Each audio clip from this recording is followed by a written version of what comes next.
Hello, and welcome back to Umineko. When last we left off, Kress had revealed that in fact the gold is real, and he has literal physical proof hidden in a room in the mansion.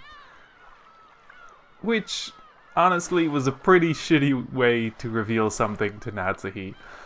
Bad dynamics all around, even though they do seem to care for each other, they're just very bad at it. Now let's continue with people unpacking the whole mess that is Beatrice's letter, the riddle, what they're going to do with all of this information. It seems the weather will be like this all day tomorrow after all. Dang, this makes the good weather we had earlier feel like a lie. George, Aniki, and I were killing time in front of the parlor television. At that point, Jessica returned. Her face was still blank, but it looked like she'd calmed down a little since we'd last seen her. Yeah, it's tough to learn that your parent is a person. Is Maria still in front of the portrait? Nope. She just came back and she's sleeping over there on the sofa. It's getting pretty late for her after all. Looking at the clock, I saw it was a little past 10 p.m. Even if we were planning to stay up all night, it was about time to head back to our room. Well, my mom did have a room prepared for us in the mansion. What'll we do?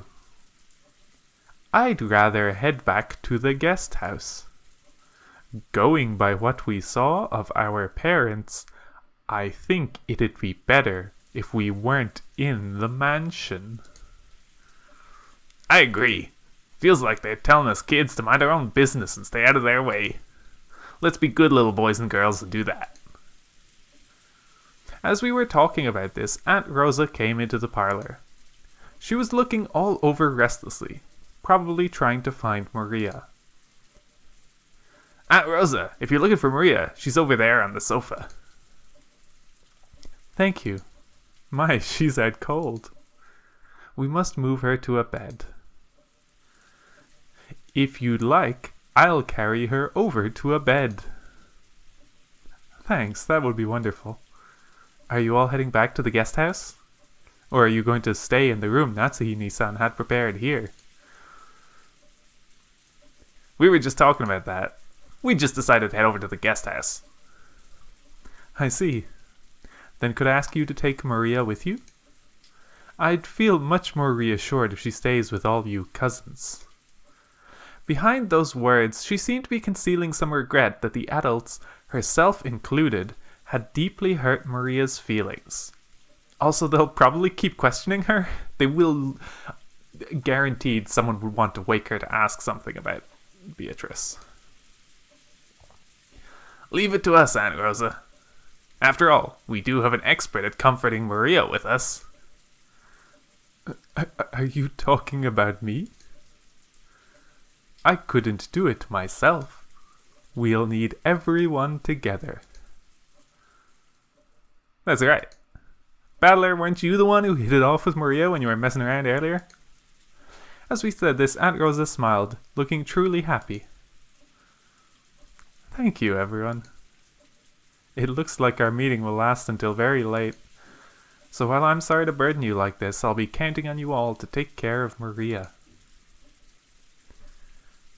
Hey, Maria, are you sound asleep? We're going back to the guest house. Maria muttered something indistinct, rolled over, and fell back asleep. It looked like she was sleeping deeply. She's really out cold. I'd hate to wake her. Right, I'll carry her. Maria's body was much lighter than it looked. I lifted her up and put her on George Aniki's back. It was raining hard outside, and Aniki couldn't hold an umbrella and carry Maria at the same time. It looked like Aunt Rosa would come with us as far as the guest house to help out. However, when she heard Uncle Kraus's voice call out to her, she had no choice but to return.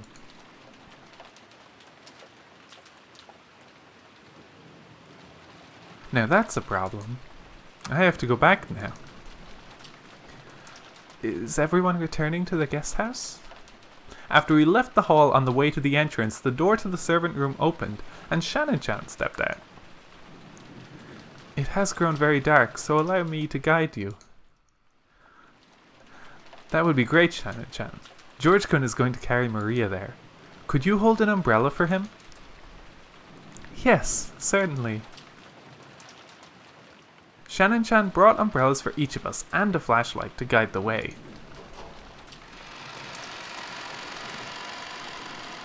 As we opened the front door, the downpour was quite terrific. It looked like we wouldn't have any spare time to take a pleasant walk and enjoy the nighttime rose garden. Aniki, is she too heavy? Want me to carry her? It's okay. I can at least carry Maria-chan. I'm truly grateful. Please take care of Maria. Sure, you got it. Then I guess this is good night, Aunt Rosa. Then I will see them over there and return here. Yes, please. Aunt Rosa watched us leave. Maria, I'm sorry for everything. Rosa's mumbling voice didn't reach the person in question, nor any of the kids, but disappeared beneath the sound of the rain.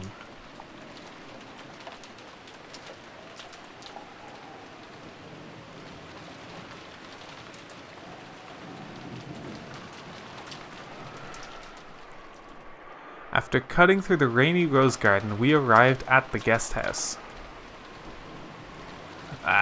If only I'd applied for the position of Maria carrier. Then I would have gotten a chance to have Shanon-chan's huge boobs rubbing all over my arm. That's not why I did it. It's a misunderstanding. I thought that if I didn't walk like this, George-sama would get all wet. Come on, quit babbling and go in. After being urged on by Jessica, we folded up our umbrellas and went into the guest house. Has anyone gotten their clothes wet? I can bring some towels if you want. You don't need to worry about us that much. Thanks, Shanon-chan. Ah, that's right. We were planning to play cards or something. Would you care to join us for a bit? Huh? Who had the night shift on today's schedule? I believe we had a special schedule during the family conference. Also, I think a few alterations have been made, so I will go and check. Wait, if you have to go all the way back to the mansion to find out, don't force yourself. Oh, that's alright. I can find out from the servant room in the guest house. Please excuse me for a short while. Shanon-chan gave a quick bow and went into the guest house servant room. The rest of us headed for the cousin's room and decided to put Maria to bed for the time being.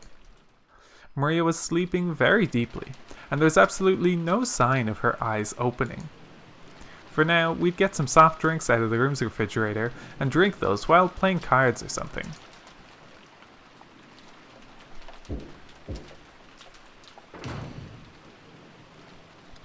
Oh. Kanon-kun? And you're here too, Genji-sama. What has happened with tonight's shift?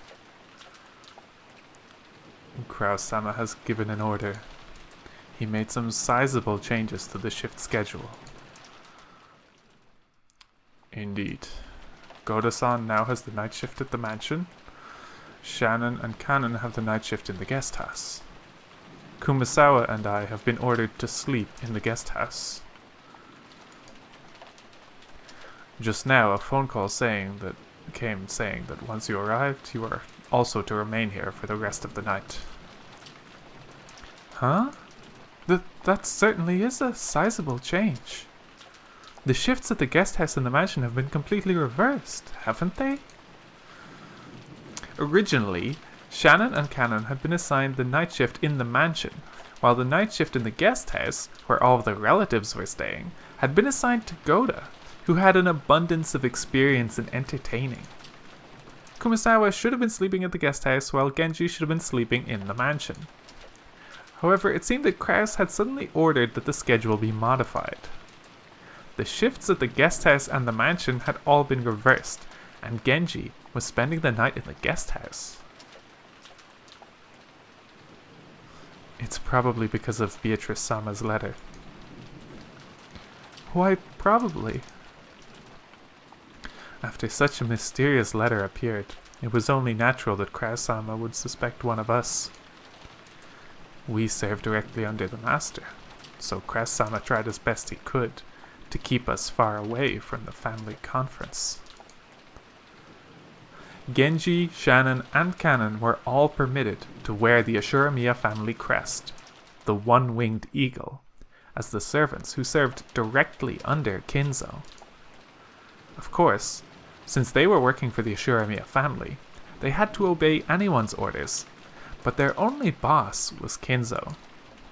Since only Kinzo held the right to employ them, even Kraus could not have them dismissed of his own accord. Because of this, Kraus and the others often viewed these servants as Kinzo's underlings and shunned them. And in fact, Kinzo seldom let anyone other than them enter his study. This sudden shift change was probably a clear expression of the sense of mistrust that had caused. Considering the time Kinzo had left to live, this would definitely be the last family conference before the problem of the inheritance came up. On top of that, the mysterious letter that claimed to be from Beatrice had dropped in out of the blue. Kraus definitely wanted to keep Kinzo's loyal subjects away from the table of such a delicate and important discussion. If you would excuse me, I will go rest. If anything happens, call me immediately. Our guest tonight is a special case, after all. Yes, certainly, Genji-sama. Genji nodded back, went behind a screen, took off his jacket, and slowly began to relax after a day's worth of tension. The ones who just returned now, were they the children? Yes. The other relatives are having a conference in the mansion. It looked like it would drag on for quite some time. And then we've got it easy. It's already this late, and there's this weather. The rest of the relatives will probably spend the night in their rooms in the mansion. Yes, probably. I'm only saying this because Genji-sama isn't around. But I'm a little happy I was sent to the guest house, I guess. Oh? Why is that? Because you can stay away from Madam and Eva-sama, those bullies? Or do you have another reason? It's not as though I have another reason. I see. Then let's do our best together with our night shift. I'm counting on you, Nissan. Just now, I was asked to go to the children's room and play with them. Shannon hung her head apologetically, gazing at Kanon uncertainly. Kanon didn't try to meet her eyes and spoke curtly as he sighed. It looked like he didn't plan on indulging his sister. You can't. You were assigned to the night shift. Besides which, it isn't necessary for furniture like us to respond to an invitation to play. You understand, right? Yes, I do understand. Shannon's shoulders drooped slightly. She had already expected that Kanon, a stickler for rules, would say something like that, but she still seemed a little discouraged. As Kanon flipped through a logbook, he spoke without facing Shannon. That means the children will be waiting for you. You'll have to apologize and tell them you have the night shift, and won't be able to stay with them. Go and come back. Huh? Ah, yes. I'll go apologize and come back. Shannon hurriedly stood from her seat before her brother's mood could change and flew out of the servant room, after giving a quick bow. As he watched her go, Kanon took a single deep breath. Genji's voice came from beyond the screen. Kanon, I will be here, so you can go too. Genji-sama. Shannon was the only one called. It's not as though I was invited. That is only because you were not there at the time. If you had been, you would have been invited as well. It is good to play as a child from time to time. No, such a thing is not necessary for me. Human children may have a need to play, but we are furniture. Is that so? Nissan is also furniture, even if she pretends to be a person. It will only hurt her later. I understand that, so I try not to get too close to people. That's all. This whole sentence is a mood. Genji did not say anything after that. After a while, he stood up and used a pot of hot water to make powdered cocoa, serving some to Kanon as well.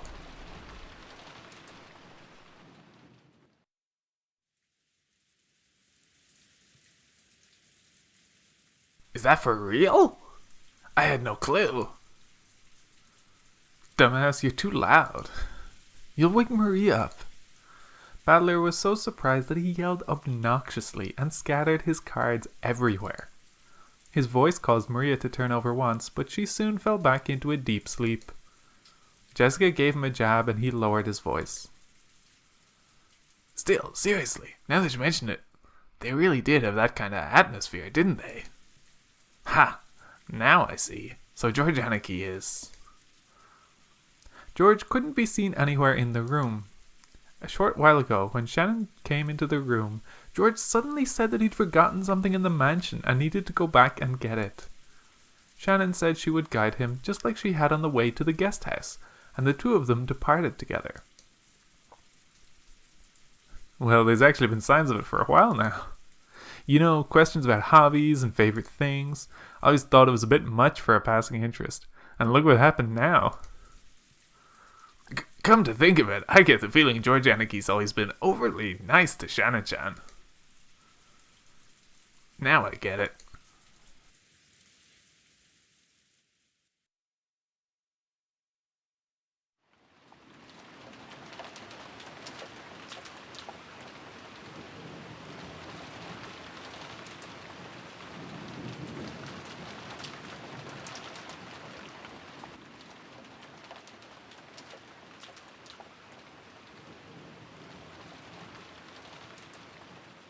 According to the weather report, it looks like it'll be at its worst tonight.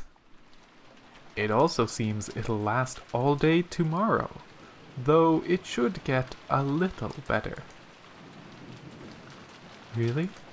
Then maybe the boat won't arrive until the day after tomorrow. I hope that doesn't interfere with your work on Monday. Ha ha ha. I already knew the typhoon would be coming beforehand. Just in case, I made sure I didn't have any plans for Monday, so it's okay.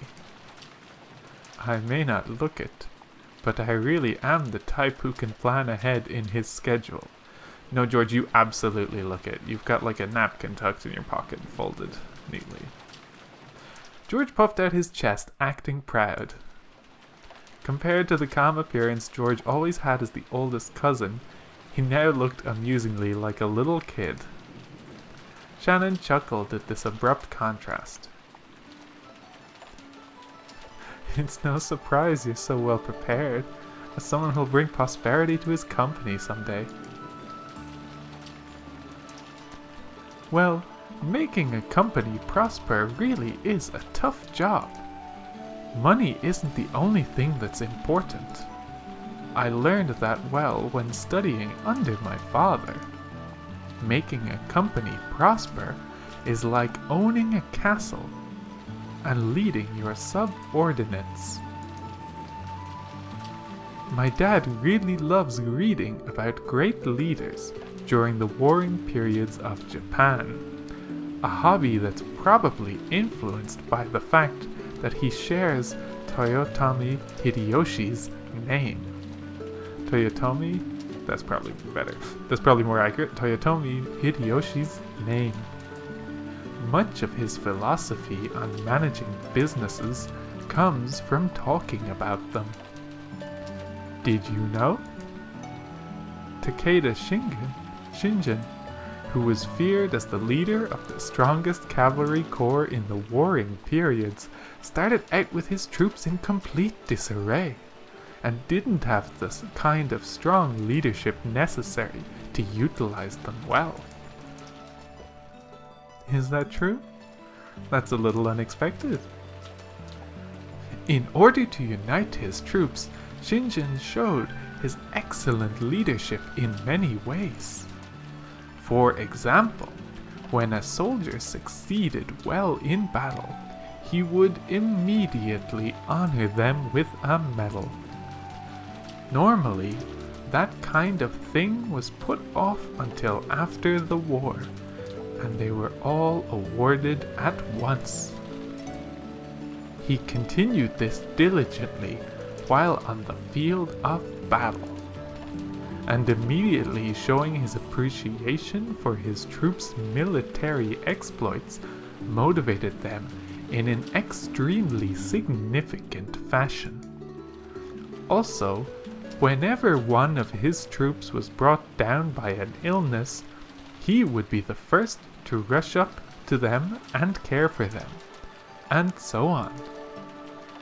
Takeda Shingen wasn't just the man who led the strongest cavalry corps in the warring period. He was the person who cared the most for his troops throughout the warring period.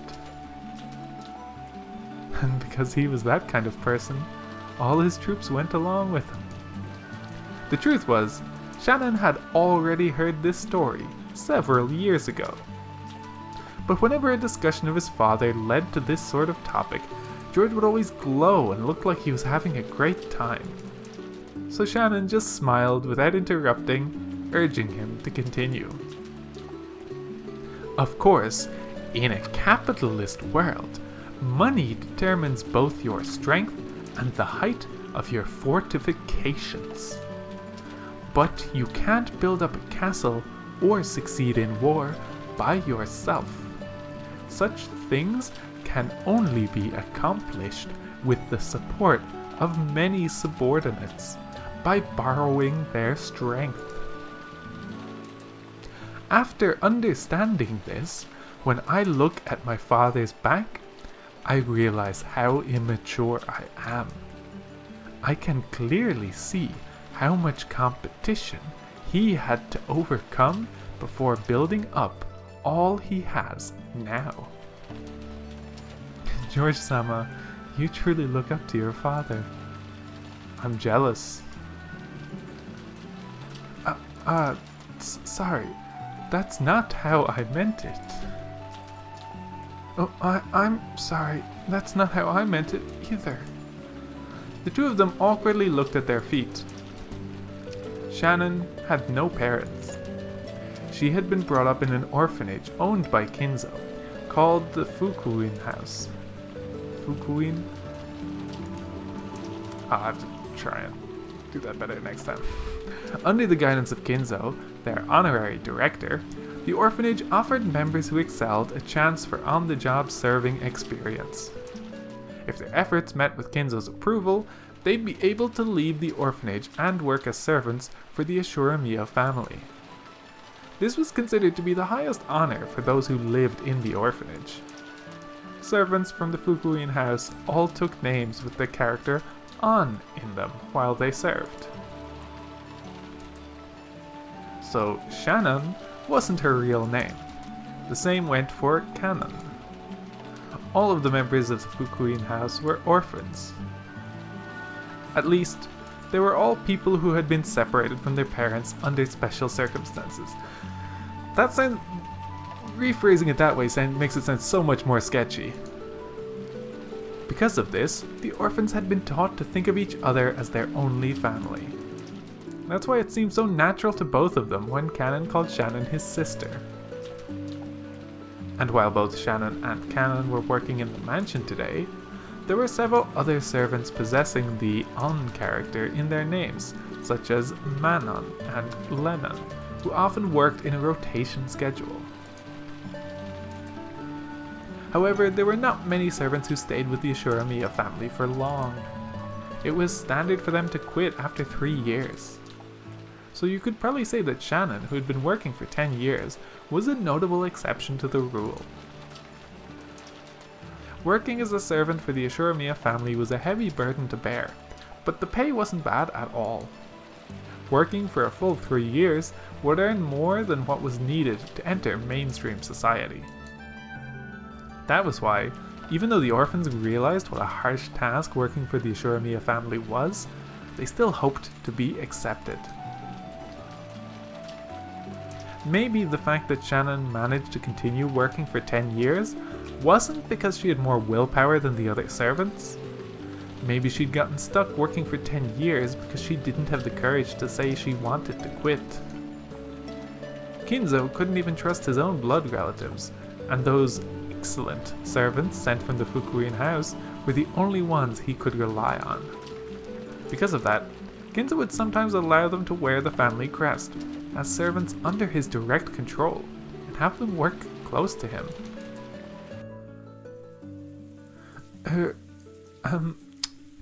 You've been working here for almost 10 years now, right? You must have saved up a lot of money by now. I wonder. It's not like there's anything in particular I'd like to buy. After all, a few million yen isn't enough to live off for the rest of your life. So the reason you've been working all this time wasn't to hit some target sum? Yes, that's right. I have nowhere to go outside this mansion. And I have been getting along well with Milady and the other young servants. The madam does scold me sometimes, but caring for the roses and cleaning the mansion is fun. But that can't be your entire life, Shanon-chan. No, Seo-chan.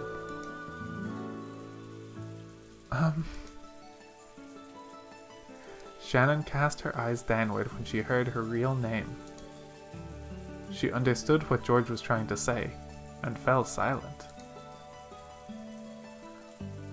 There's something I've learned as I continue to study, even after becoming an adult and a fully fledged member of society.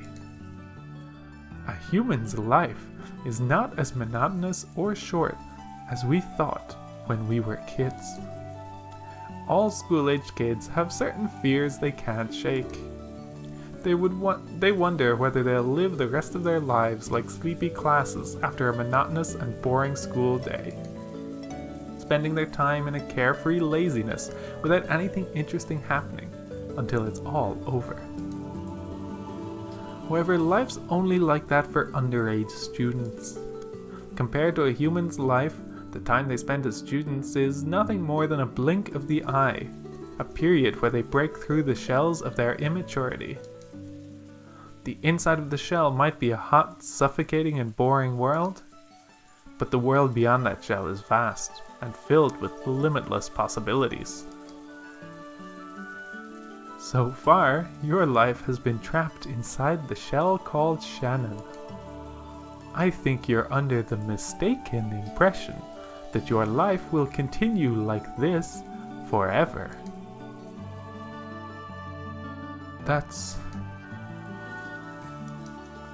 Shanon couldn't deny those words. She'd been unable to harbor any clear doubts about her lifestyle. And since she never had any hope or goals for changing herself, she'd lazily continued living the way she always had. And if asked whether this life was satisfying, she wouldn't have been able to nod. She may have been intentionally averting her eyes from the truth. Without George's admonishments, she would have continued pretending not to notice as her real life slipped away, bit by bit, neglected. George-sama, is it wrong for me to continue living this way? Yeah, it is. Oh, and by the way, didn't you break one of our rules just now? George immediately gave a strict answer, then broke out into a mischievous smile. Shanon already knew that she was being what she was being chided for, and she hung her head again, apparently embarrassed. Didn't you promise not to use Sama when the two of us are alone? I couldn't obey that as a promise. But if it was an order, I would have to obey it. Because I'm furniture. Then it's an order. Yes. Certainly. George-san. As Shanon hung her head, her face red, she said George's name again, this time following it with san. Yes, that's fine. No, yes, that's fine, Seo-chan. George smiled at Seo, to praise her small act of bravery. This short exchange alone made it clear how far back their relationship must have stretched. For a long while, the two talked as if the weather raging about them didn't even enter their thoughts. They talked about the many memories they'd built during their relationship that no one else knew about. Every once in a while, a flash of lightning would attempt to interrupt them, but this could sully neither the roses nor the amount of time they spent blushing at each other.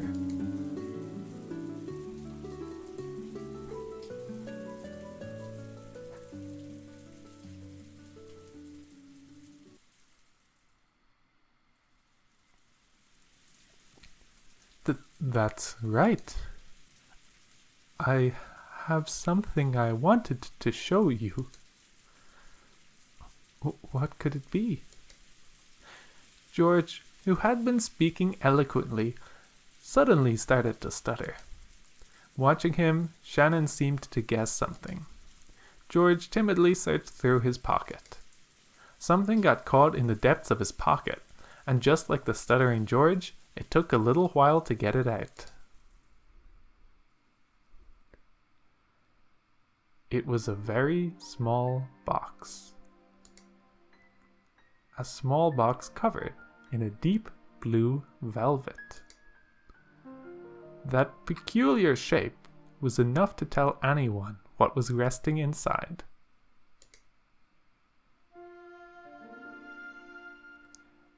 Shanon had prepared her heart somewhat, certain beforehand that this was what he'd been planning.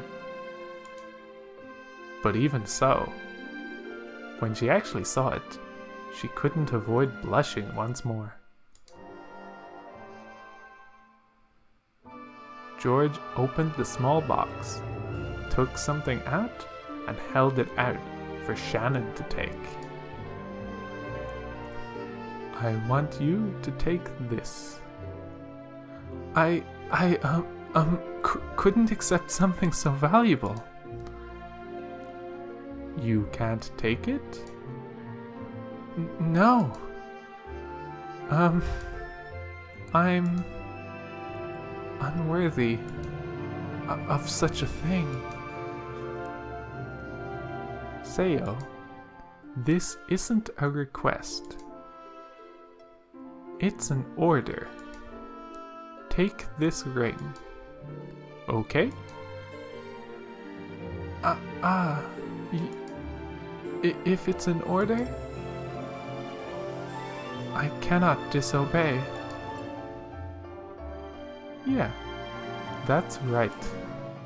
Well done. Shannon, not wanting to show her bright red face, timidly accepted the ring from George's hand, while still staring at the ground. That ring wasn't a simple accessory. It was a noble object, meant since ancient times to be offered to a special woman under special circumstances. Therefore, while George could order her to take it, he could not order anything beyond that. Anything beyond that would depend not on an order, but on Seo's own will. So from here on, I'm not ordering you anymore. Seo, I want you to give me your answer by tomorrow, without using words. Do you understand? How should I? I won't order you any further, so this isn't an order. But a ring is something you put on your finger after all. If you like it, you can just put it on any finger you choose. Shannon had only pretended not to know. She already understood what he wanted her to do. But she was standing at a huge crossroads of her life. Look how late it's gotten. Let's call it a day. George turned away from Shannon, acting just a bit bluntly. I could probably order you to wear it on your left hand. You might be timid and dependent enough to actually obey that kind of an order. But I want at least this last step to be done by your own will, Seo. Understand? Yes. So, that's my order. I want you to think about it well tonight and show me your answer tomorrow. Shannon nodded back. Today was the culmination of their many days spent together. This moment certainly hadn't come as a surprise to Shannon. We should be getting back to the guest house soon. If we take any longer, we'll make everyone worry about us.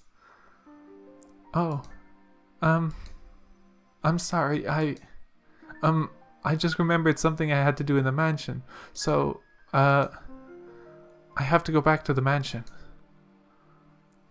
At a time like this? Is that true? George stared into Shannon's face as he laughed mischievously.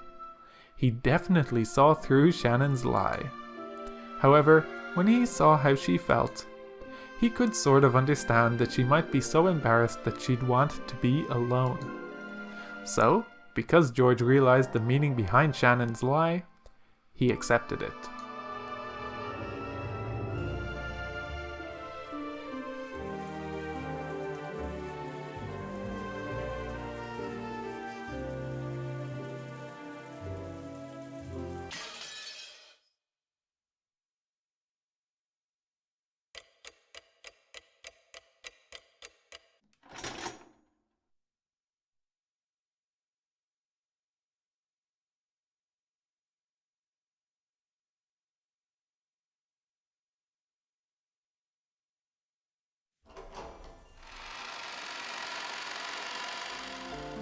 Shannon entered the entrance hall to the mansion with a tottering gait.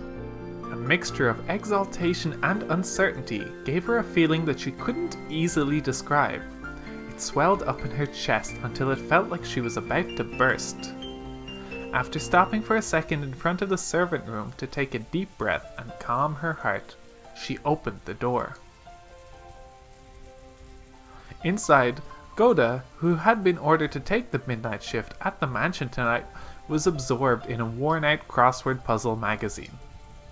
He looked up for an instant to see if one of the family had come, but when he realized it was a fellow servant, he returned to his puzzle as if nothing had happened. Genji-sama told me to come and help you.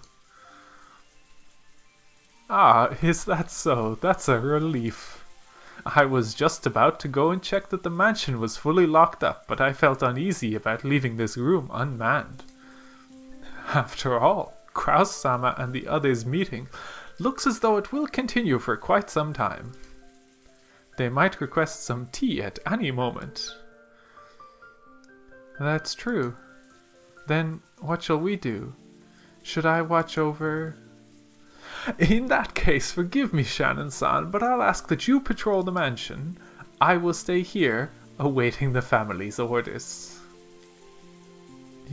Yes. Shanon was slightly disgusted. Yeah, fair. Even though she'd come here to help out as a favor, she was casually being forced to do the job of the person actually on duty. Furthermore, after one-sidedly forcing that task on her, Goto returned to his magazine once again and became immersed in his crossword puzzle. Shanon bowed her head as a token sign of respect for her elder, then left the room to patrol the mansion. Thanks to her being a bit ticked off, she managed to suppress that floaty feeling she'd been having until just now. And anyway, she couldn't let Genji or Kanon see her looking like this. She wanted a little time to herself until her heart calmed down, so maybe going on patrol wouldn't be so bad.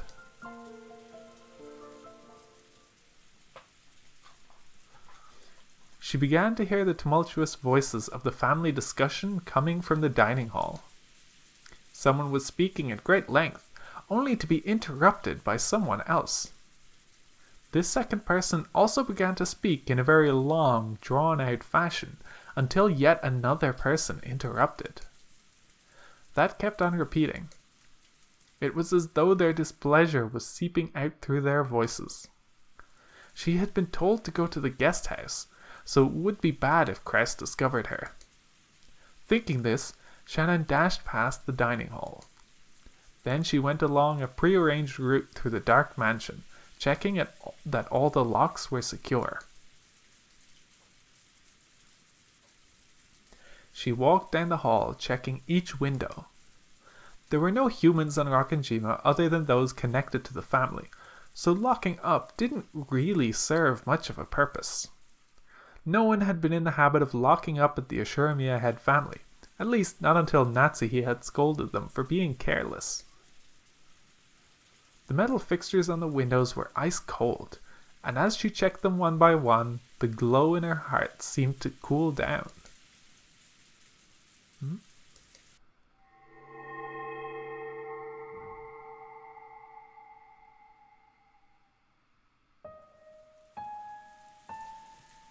At that time, she thought she saw something twinkling across the hall. Twinkling? How could anything be twinkling through the darkness of the hall?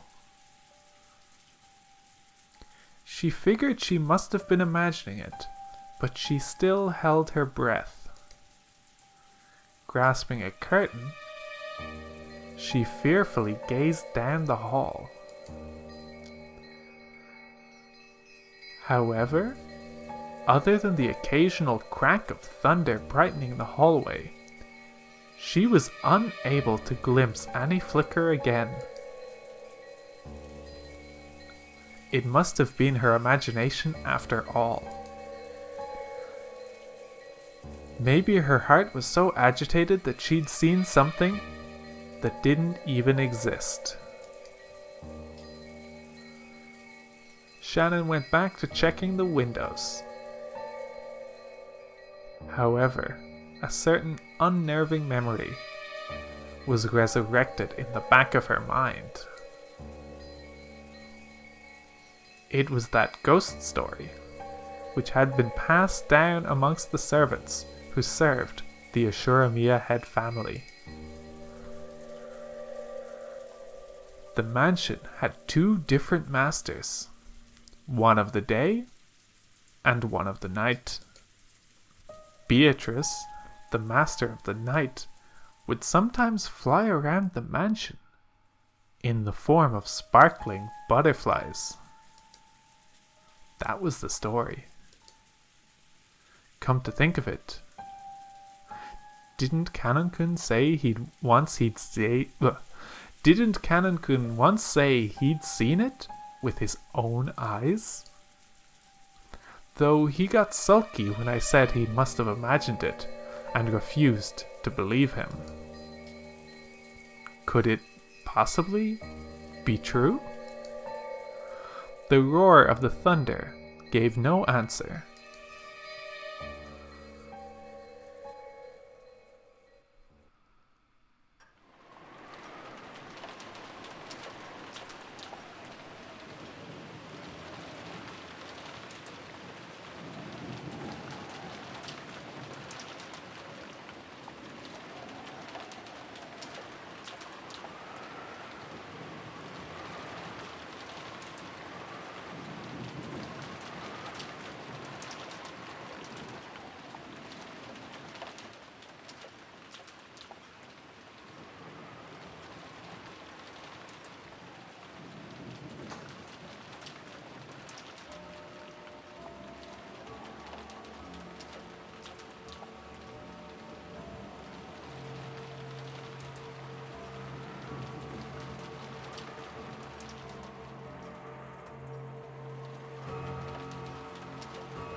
And that was midnight.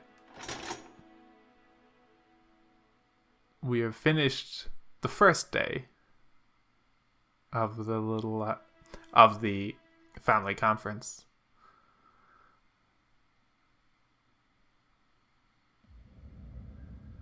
And now, next time, we will be beginning the second day. It's a bit of a short episode, but I don't think there'll be another good stopping point for a little bit. So next time, we'll check in with the family and see what's happening. Until then, thank you for watching.